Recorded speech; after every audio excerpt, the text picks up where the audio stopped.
जो सिंध के सलाम। असांजे स्टाफ रिपोर्टर अमजद रिंद खां मोकिलियल रिपोर्ट मुताबिक़ सिंध में तालीमी एमरजेंसी लागू कयल आहे।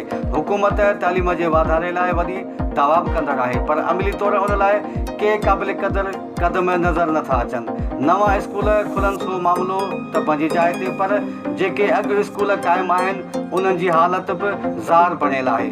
तालके हैदराबाद बराड़ी जा केतिरा स्कूल आहिनि जेके कंहिं न कंहिं हवाले सां खोट जो शिकार आहिनि। हूअं त केतिरा स्कूल आहिनि जिन जी हालत ॾुखोईंदड़ आहे, पर आसपास जहिड़ो क ॻोठ ॿुढो सियाल, झंडो नाले जो, मोरियो मीरबर, गुल मोहम्मद जखरो, गुल मोहम्मद मक्सी, उर्समला ऐं ॿिया केतिरा स्कूल आहिनि जिन मां किन खे छित कोन्हे, किन खे भित कोन्हे, के पाणीअ खां वांझल आहिनि, किन खे फर्नीचर कोन्हे, किन खे उस्ताद कोन्हे, किन खे चौधी वरी नाहे त के वॉशरूम जे अणहोंद जो शिकार आहिनि। भॻल भित, टुटल छित हेठि पढ़ंदड़ ॿारनि जूं ज़िंदगियूं ख़तरे हेठि आहिनि ऐं संदनि वालदेन ख़ौफ़ में मुब्तला आहिनि। उस्तादनि तोड़े ॻोठाणनि मूजिबि लाॻापियल इंतिज़ामिया खे लिखत तोड़े ज़बानी केतिरा ई भेरा अर्ज़ु कयो अथऊं, पर अञा ताईं को खरदेल न निकितो आहे।